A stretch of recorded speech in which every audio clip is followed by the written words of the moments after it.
আসসালামু আলাইকুম। আমি আছি ব্রাউনবাড়িয়ার একটি গ্রামে।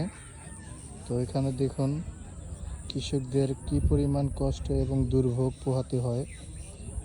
এখানে গত ২-৩ দিন যাবৎ টানা বৃষ্টি থাকার কারণে এটা পুরা একটা মাঠ, পুরাটাই একটা ফসলি জমিন। এখানে ধান চাষ করা হচ্ছে বর্তমানে।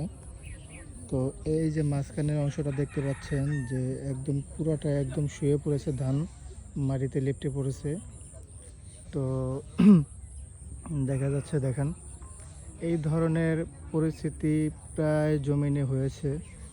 আর ম্যাক্সিমাম জমিনেই কৃষকদের ধান প্রায় নষ্ট হয়ে গেছে এবং ভারী বৃষ্টি বজ্রপাত হওয়ার কারণে সময় মতন ধান না কাটতে পারায় কৃষকদের ধান এভাবে নষ্ট হয়ে গেছে। এবং কিছু কিছু অংশে দেখা যাচ্ছে তারা অনেক কষ্টের মাধ্যমে ধান কেটেছে, বা ধান কাটার পরেও পরিপূর্ণভাবে ধানগুলো প্রসেসিং করতে পারে না বৃষ্টি এবং আকাশের ওয়েদার খারাপ থাকার কারণে।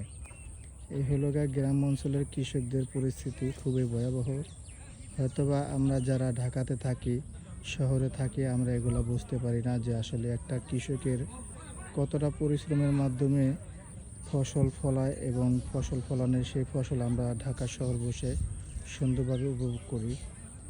আর তার সাথে সাথে আমি আর একটা দৃশ্য দেখাতে চাই। দেখেন আমার পিছনে খুব সুন্দর একটা ওয়েদার, এখানে বিয়ে হচ্ছে, আজকে বিয়ে। আর আমরা ওই বিয়েতে ইনভাইট হয়েছি, দাওয়াত খেতে হয়েছে আর কি। এই হচ্ছে পরিস্থিতি। তো সবাইকে আসসালামু আলাইকুম।